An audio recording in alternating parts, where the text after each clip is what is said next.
a la información. Le pido ahora sí al equipo que nos grabe. Tenemos al doctor Isaac de Paz en el deck de Sin Censura, pero para darle paso a su comentario y a la claridad que nos va a dar como el gran constitucionalista y jurista que es, le quiero dar el panorama de lo que vamos a estar platicando. Seguramente usted ya escuchó que desde ayer por la tarde-noche, el ministro Arturo Saldívar, un hombre lleno de contrastes, un hombre muy controvertido, presenta su renuncia ante el presidente López Obrador. Hoy el presidente López Obrador aseguró que la aceptaba, que va a mandar el oficio ante el Senado para que sea el Senado el que determine, pero hay pues muchos asegúnes respecto a esto que estaremos platicando con el doctor Isaac de Paz. Esto ha causado mucha dolencia, escozor entre los conservadores que pues tienen como argumento que los ministros tienen que mantenerse en su cargo durante 15 años y no pueden renunciar a menos que se trate de una causa grave. Yo solo le quiero plantear a usted que efectivamente pues ya se presentó esta renuncia, ya la aceptó el presidente López Obrador, ya envió el oficio al Senado para que determinen lo que ellos consideren pertinentes y pues también decirle a usted que efectivamente se trata de un ministro muy controvertido, un ministro que fue pues planteado, nominado, nada más y nada menos que por Felipe Calderón, imagínese usted, y que estaría cumpliendo en diciembre de este año 14 años de su, 15, de su gestión de los 15, es decir, se iría a un año en estricto sentido de esta gestión. Es controvertido, pues es a quien se le relacionó más al movimiento de la Cuarta Transformación en este sexenio, en un principio, como incluso ministro presidente de la Suprema Corte de Justicia de la Nación, pero que a su vez, en últimas determinaciones, sí ha tenido planteamientos muy, muy ajenos al pueblo de México, por situación por la cual ha sido cuestionado y exhibido. Además, por supuesto, pues de esta labor que tiene su equipo de PR, es decir, de relaciones públicas. Es un ministro que utiliza muchísimo las redes sociales, especialmente para hacer TikToks, muy al estilo Samuel García, lo digo con mucho respeto para el ministro, de hacer TikToks y para expresar su afición por la artista Taylor Swift. Ahí lo ve usted en pantalla en uno de los conciertos que dio Taylor Swift en la capital mexicana, intercambiando pulseritas con muchas muchachitas de entre pues 12 y 17 años, que son las que más, la mayoría. Bueno, mire, a mi esposa le encanta Taylor Swift, no me malentienda. Hay muchas muchachitas y muchachitos que les encanta esto, pero para algunas personas era pues hasta cuestionable ver al ministro Saldívar ahí en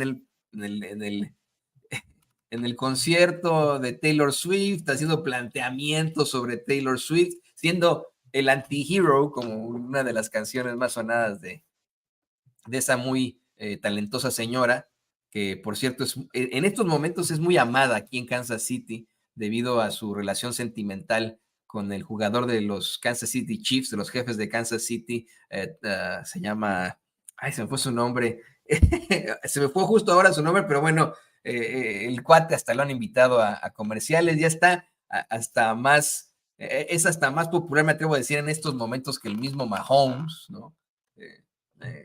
Travis Kelce, se me fue por ahí, Travis Kelce, que bueno, pues ahora es Taylor Swift, es muy amada aquí en Kansas City, y no me sorprendería en algún partido de los Chiefs ver al ministro Saldívar, porque muchas y muchos de los Swifties en lugar de ahora ir a los conciertos de Taylor Swift, van a los partidos de los Kansas City Chiefs para ver a Taylor Swift, no para ver a los Chiefs.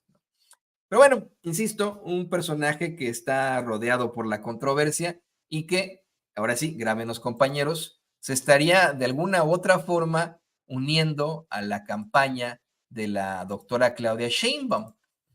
Ayer la doctora Claudia Sheinbaum publicaba en sus redes sociales pues este mensaje: me reuní con Arturo Saldívar, no sé por qué se ve tan mal, mi querido David, pero bueno, se lo leo yo a usted. Me reuní con Arturo Saldívar, acordamos trabajar juntos para, híjole, no alcanzo a leer eso, avanzar en la transformación del país, dijo la doctora Claudia Sheinbaum. Se hace el planteamiento de que tan pronto pueda el ministro Saldívar dejar la Suprema Corte de Justicia, se una a la campaña de la doctora Claudia Sheinbaum, la virtual candidata de Morena a las elecciones de 2024. En estos momentos, efectivamente, pues es la coordinadora de la defensa de la Cuarta Transformación. Y esta foto, pues no cayó muy bien entre los conservadores, les dolió muchísimo en el sisirisco, les dio, pero ahí, de hecho, para ir a lo siguiente, le pido al equipo que por favor nos grabe. Fíjese que, en primer lugar, los senadores del PRI, PAN, PRD, salieron ahí a desgarrarse las vestiduras y a decir, no, ¿cómo es posible que hagan este tipo de cosas? Nosotros vamos a votar en contra de la renuncia de Saldívar, olvídenlo, vamos a estar en contra de esta determinación desde el principio, y entre estos, pues nada más y nada menos que esta señora a la que le encanta la payasada y que, permítame ser un poco reiterativo y pleonásmico, dice lo que le dijeron que dijera. Ayer salió Xochitl Gálvez a asegurar que al ministro Saldívar lo va a juzgar la historia, fíjese.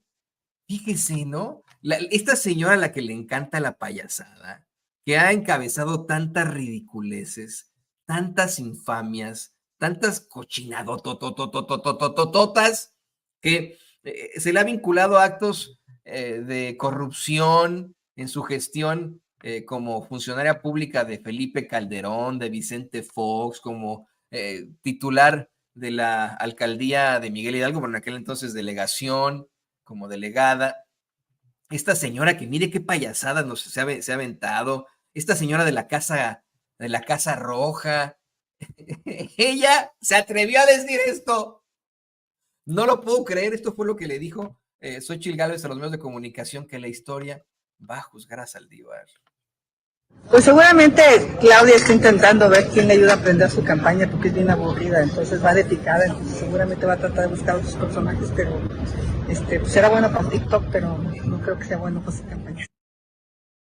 Bueno, no sé por qué donde me puso la declaración, pero en estricto sentido es esa parte, ¿no? Lo del TikTok, en el que tampoco ella es buena, ¿no? Por ejemplo, y esto de que supuestamente lo va a juzgar. La historia lo juzgará, dice, no merece ser parte de la Suprema Corte de Justicia de la Nación, dio a conocer Xochitl Gálvez, mientras sus compañeros del PRI-PAN-RD votarán, dicen, en contra de esta renuncia, puesto que señalan que no hay causa grave. Le pido al equipo que nos grabe, que son muchos panoramas para que podamos darle la bienvenida al doctor Isaac de Paz.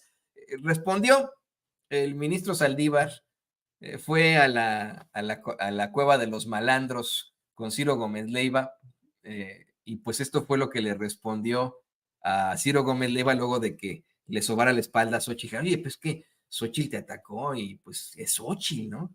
Esto fue lo que le respondió el ministro Saldívar a Ciro Gómez Leiva y por supuesto a Xochitl Gálvez.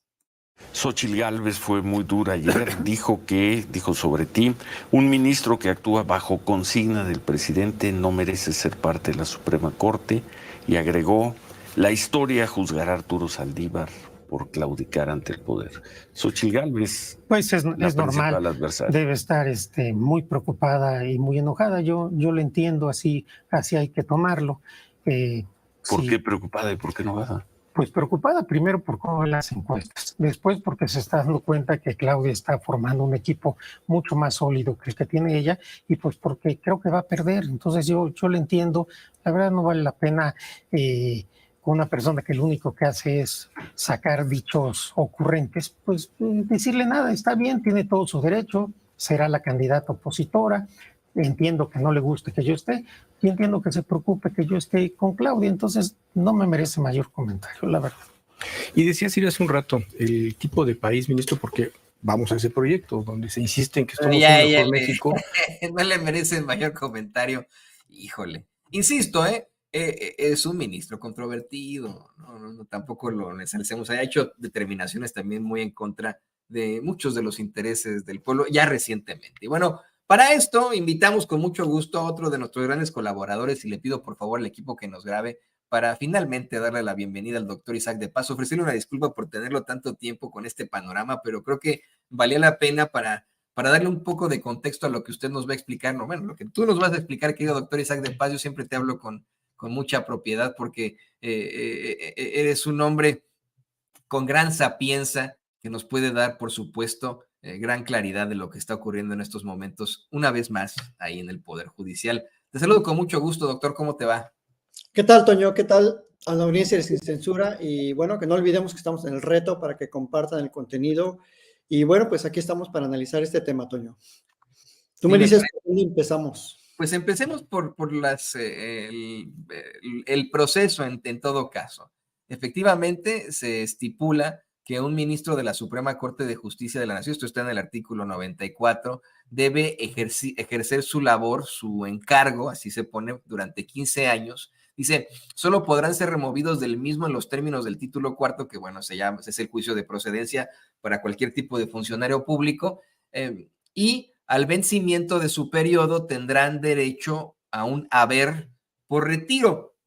El ministro presidente cumple este 9 de diciembre de 2023, 14 años, no, este 1 de diciembre de 2023, este 1 de diciembre cumple 14 años, vamos, como ministro de la Suprema Corte de Justicia de la Nación.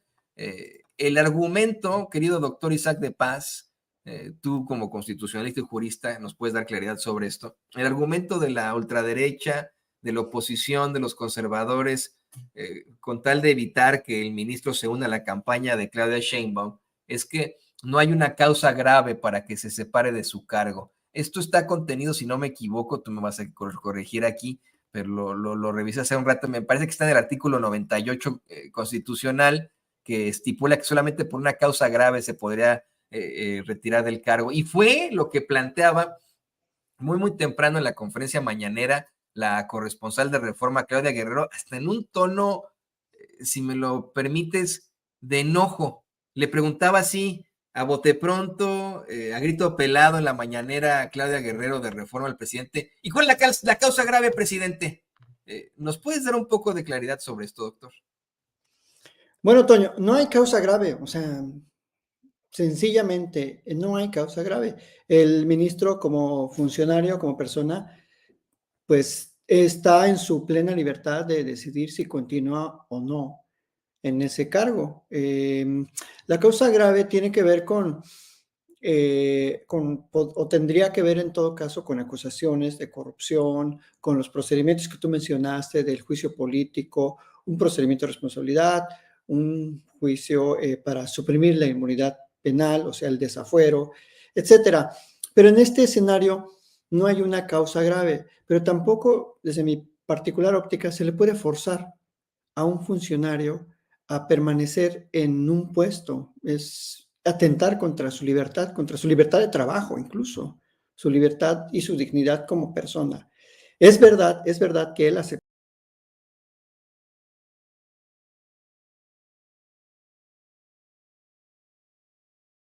de trabajo incluso, su libertad y su dignidad como persona. Es verdad que él aceptó y le responde a la Constitución.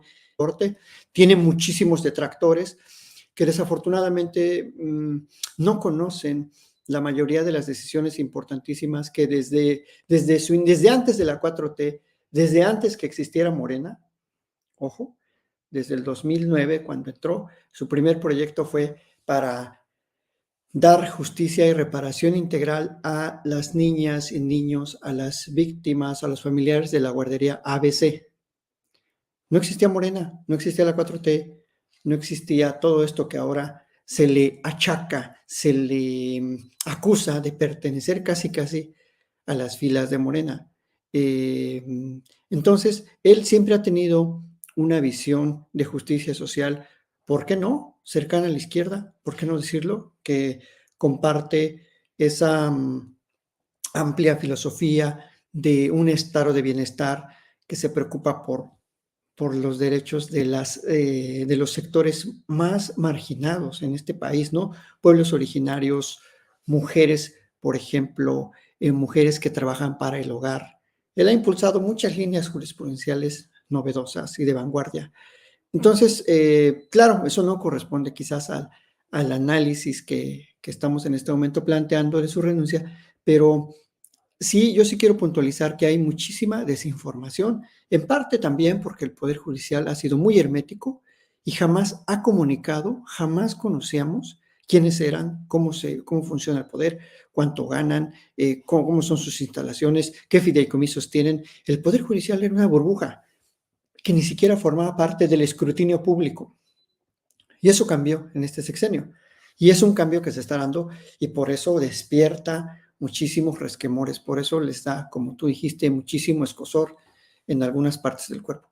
Entonces, en ese contexto no existe una causa grave como constitucionalmente sería lo adecuado, pero yo creo que existe el derecho de la gente para decidir tomar otro camino en la vida política o en la vida jurídica, ya lo sabremos más adelante, para unirse a otro tipo de trabajo en el que siga llevando a cabo sus convicciones. Yo creo que eso no está peleado con nada, ¿no? Hemos tenido en este país de todo, o sea, hemos tenido legisladores que se van luego a trabajar a empresas, presidentes del país que se van a trabajar a empresas, hemos tenido, hay por ahí algunos casos de ministras en retiro que siguen trabajando para el sector privado y pues vamos, o sea, están en su libertad de hacerlo, o sea, y están quizás dándole pie a sus convicciones ideológicas y políticas, ¿no? No necesariamente de izquierda, ni mucho menos. Entonces, que el ministro, quizás yo lo impropio es que sin que la renuncia haya sido aceptada plenamente por el Senado hasta este momento, ya se haya tomado una fotografía y haya mencionado que va a trabajar por la transformación con Claudia. Eso sí, me parece un poco apresurado, porque yo creo que debió esperar. Yo soy un poco formalista, ¿no? Yo creo que sí debió esperar a que el Senado se pronuncie sobre la aprobación, pero seguramente lo va a aprobar. Entonces, pero eso es cuestión de formas, son meramente formas y es un efecto simbólico y creo que también lo hacen para evitar las filtraciones y las especulaciones de esta prensa derechosa, como tú mencionas, que todo le da escozor. Entonces, yo creo que esa es la razón. Yo en su lugar hubiera esperado un poquito más, un día más, 2 días, pero iban a surgir 20,000 especulaciones de por qué se va y a dónde se va, o si lo corrieron, o si se peleó con sus compañeros y compañeras ministras. La prensa, parece, Toño, la prensa, el grueso de la prensa en México parece más como prensa carroñera, prensa como del espectáculo, como si estuvieras viendo a Adela Micha, a Pati Chapoy, a todos esos analizando la realidad, que de hecho creo que ya lo hacen, ¿eh? Adela Micha tiene un programa que han ido hasta políticos. Entonces, quizás por eso la premura en decir, sí, voy a inclinarme por trabajar en el equipo de Sheinbaum. Y bueno, pues es cuestión de gustos o de afinidades ideológicas. Pero hay una brecha muy grande entre que el ministro o que esta cercanía ideológica a la 4T haya disminuido o haya lesionado a la Suprema Corte o al Poder Judicial. Creo que no, creo que cada juez tiene sus convicciones ideológicas y políticas y las plasma muchas veces en sus sentencias y también cuando no las plasmas, bueno, pues también es una forma de impartir justicia sin ninguna convicción. Hay jueces que simplemente emiten sentencias sin ninguna convicción o ni siquiera las firman ellos, pero quizás alguien más se las hizo, ¿no? Su secretario o su secretaria. Entonces, esto lo saben en el Poder Judicial, pero bueno, les ha caído muy mal esa cercanía, esa visión clara, esa capacidad de comunicación. Y bueno, a muchos no les gusta que sea tiktokero, que vaya a conciertos. Bueno, yo creo que la gente es libre de tener sus convicciones. Si a mí me gusta Bronco y voy al concierto en honor a Ponichoche, pues sí que, ¿no? ¿A quién le importa? Pero creo que hay una crítica demasiado banal al respecto y más nos debemos centrar en la jugada. Creo que es una jugada importantísima, maestra, no sé si de Saldívar o del presidente o de Claudia, para adelantar esta sucesión en la Corte, porque de lo contrario, esta sucesión se hubiera dado hasta el siguiente año.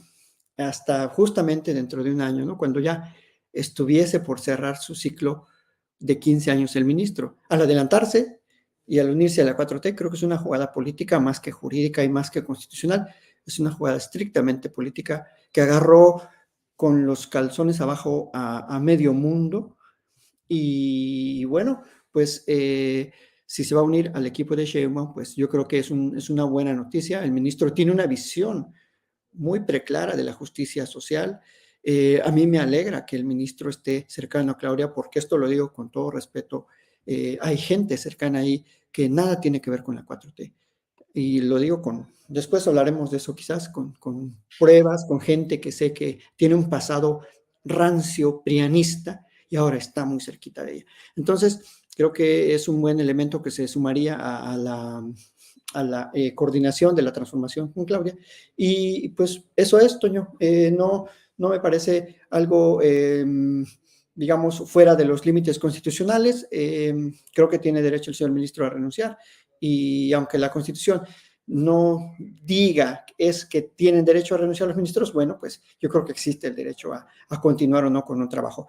Y ellos mismos lo saben en la Corte, han creado bastantes derechos que no existen expresamente ni literalmente en el texto constitucional. Entonces, como dijo en la mañana el presidente, pues es cuestión de interpretación. Si le preguntas a un abogado, a un académico cercano a la derecha, que ya hay varias entrevistas por ahí en radio y en internet, pues ya se están desgarrando las vestiduras de cómo esto es una traición. Y bueno, ya esta señora, también la señora de las gelatinas, ya dijo, ¿no? Que lo va a juzgar la historia. Pues claro, sí lo va a juzgar la historia, a todos nos va a juzgar la historia, pero pues el juicio de la historia es el juicio del pueblo, ¿no? Y es un juicio que yo me atrevo a decir que va a ser recordado como muchos juristas que han pasado, como cercano al pueblo, cercano a la justicia social, cosa que ella ni muchos otros abogados prianistas jamás van a ser recordados, más bien al basurero de la historia. Con eso concluiría, estimado Toño. Querido doctor, yo lo que opino en cuanto a todo esto es que precisamente se contrapone esta exigencia de que existe una causa grave con el artículo tal vez más importante de la Constitución Política de los Estados Unidos Mexicanos. O sea, como, como funcionarios y como personas no se nos puede de ninguna otra forma obligar a hacer nada. Eso sería esclavitud. Y está en el artículo primero que está prohibida la esclavitud en los Estados Unidos Mexicanos. Los esclavos del extranjero que entren al territorio nacional alcanzarán por este solo hecho su libertad y la protección de las leyes. Al pensar que los panistas, priistas y perredistas se van a poner ahí a exigir y a votar en contra de la renuncia de Saldívar, bueno, pues estarían votando entonces a favor de esclavizarlo y de obligarlo a hacer algo que él no quiere hacer, especialmente que le queda además un año en todo caso para que se cumplan los 15. Pero ya para cerrar, permíteme que te moleste con una pregunta más. Le pido al equipo que por favor nos grabe. Me gustaría que pudiéramos platicar un poco más a fondo precisamente de las aspiraciones políticas de los miembros del Poder Judicial, porque es algo que en definitiva tiene que ser controvertido, pero también tenemos que aterrizarlo a la realidad. Nosotros como seres humanos somos animales políticos, esa es la realidad. O sea, cuando nos dicen, ustedes como periodistas no pueden tener partido político, no se pueden orientar por una ideología política, pues se equivocan porque corre sangre por nuestras venas. Y también podemos pensar en la política, podemos pensar en apoyar o no a algún personaje, se llama periodismo militante. Y en el caso, por ejemplo, de los ministros de la Suprema Corte de Justicia, si bien es cierto que en la Constitución se exige que no hayan pertenecido de ninguna forma a alguna función pública antes, que no hayan sido, por ejemplo, secretarios de Hacienda, que no hayan sido presidentes de la República, senadores, diputados, etcétera, etcétera, pues es innegable que todos llegan con alguna ideología política. O sea, ya lo mencionabas tú hace ratitito, ahí está el caso, por ejemplo, del exministro Cosío, que hoy representa todos los intereses de Claudia X González en las demandas en contra de todo lo que tenga que ver con López Obrador y su pinchurriento despacho que tienen ahí, ¿no? Sería de alguna otra forma el acabose de la carrera jurídica para el ministro Saldívar el hecho de que se vaya a la campaña de la doctora Claudia Sheinbaum. No, Toño, no, mira, la verdad es que, a ver, la ministra Olga Sánchez Cordero era ministra y luego fue secretaria de Gobernación. En su momento, el señor ministro en retiro, Juventino B. Castro y Castro, era afín al presidente López Obrador cuando fue jefe de gobierno. Nada más que la gente no conoce la historia de la Corte, no conoce la historia del Poder Judicial. Ha habido bastantes afinidades para la izquierda y también para la derecha. El ministro Azuela era pues muy abiertamente, apoyó a Fox en el desafuero. El ministro Salvador Aguirre Anguiano, en su momento, ya que en paz descanse, el ministro Salvador Aguirre Anguiano era pues un férreo defensor de los valores de la derecha. Entonces, no es el acabose de la carrera de Arturo Saldívar, al contrario, creo que es un cambio y un giro importante y una contribución muy, muy relevante para seguir trabajando en el área jurídica y en el área de la reforma al Poder Judicial que tanto necesitamos. Él fue muy partidario de la reforma al Poder Judicial, no más que la reforma se hizo desde dentro y quedó incompleta. Pero además, como ya te lo he dicho en otros programas, no basta con reformar ciertas cosas en el Poder Judicial, hay que reformar toda la cadena productiva de justicia, desde el policía, que tenga proximidad social, que esté bien preparado, bien pagado, hasta que esto llegue a los mandos en el Poder Judicial estatal y también en el federal. O sea, no es nada más reformar un pedacito, no vas a reformar tu casa nada más remozando una parte del techo o quitando o cambiando una puerta o una parte del piso, tienes que reformarla toda, ¿no? Cuando ya se está cayendo. Así que yo creo que es un refresh en la, si me lo permites, en la carrera de Arturo Saldívar, y creo que debe y puede todavía seguir contribuyendo a la justicia social en México. Creo que es un elemento imprescindible, Toño. Así te lo digo, imprescindible. El ministro Saldívar es un académico de muy larga data y eso también les arde a muchos, ¿no? Que sea un ministro académico, que hable, que dé conferencias, que se exprese, que tenga esa capacidad y esa elocuencia para decir lo que quiere decir sin andarse escondiendo. Porque es esa visión conservadora de los jueces que no, el juez tiene que ser prudente, tiene que ser un juez que no hable, que solo hable en sus sentencias, que esté allá, esté alejado de la influencia externa de la sociedad, que sea lo más imparcial posible y que no escuche a nadie más que a la justicia, a la diosa Temis de Grecia. O sea, esas payasadas ya no van, Toño. Ya no van. Los jueces tienen que abrir bien los ojotes, tienen que estar con sus orejotes así de elfo, para escuchar todo, para ver todo, para ver cómo se están comportando las partes en un litigio, para impartir verdaderamente la justicia. No puede ser ya la justicia la antigua. Eso, la misma gente que tiene un problema dice, ¿cómo que la justicia es ciega? No, la justicia tiene que darse cuenta a quién están impartiendo. Y eso creo que causó mucha molestia en el Poder Judicial, porque hay un ala, no de ahorita, no de ahorita, desde hace muchos años, es un ala muy conservadora. Más bien yo diría que el ala progresista es una minoría todavía en el Poder Judicial. Necesitamos más gente con preparación y sobre todo con sentido de justicia social, Toño. Con eso cerraría mi comentario.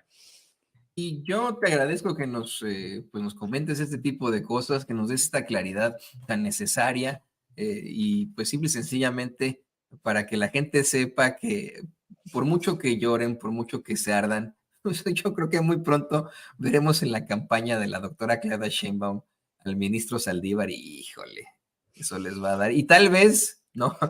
¿Quién quita? Y se convierte en el asesor jurídico de la presidencia tan pronto la doctora Claudia Sheinbaum sea la presidenta de México.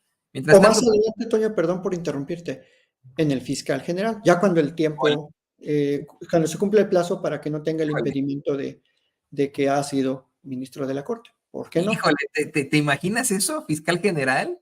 Lo que hemos estado pidiendo, podemos decirle, ministro, por favor, por Taylor Swift, meta a la cárcel a los pinches expresidentes, ¿no? Pues sí, ahora sí que jurídicamente, diría Taylor Swift, sería una love story. Así que bueno, pues, muchas gracias por el espacio, Toño. Y se convertiría en el antihero de las élites. Pues muchas gracias, Toño. Yo le agradezco a la audiencia de Sin Censura y pues los invito a que me sigan en Twitter, en YouTube, en Isaac de Paz González, y pues sigan compartiendo el contenido para que rompamos el algoritmo y pues Sin Censura siga siendo el medio de su preferencia. Muchas gracias. No, hombre, ahí está el queridísimo doctor Isaac de Paz, todo nuestro agradecimiento, gran constitucionalista, gran jurista aquí en Sin Censura. Yo estoy seguro, en algún momento podremos decir ministro de la Suprema Corte. Yo voto por ti, hombre. Gracias, Toñito. Hazme la buena. Gracias. Ahí está el doctor Isaac de Paz, aquí en Sin Censura. Mire, muy pocos juristas hoy en día son de tendencia progresista o de izquierda. Es muy difícil encontrar, porque sí, la idea, la instrucción que reciben en la academia es siempre de derecha, es siempre pues, de lo que ocurre hoy en día en ese Poder Judicial mexicano. Y pasa lo mismo con los economistas, pero sí hay economistas, sí hay abogados que son muy de izquierda, muy progresistas, y bueno, pues esos son los que esperamos lleguen en algún momento a detentar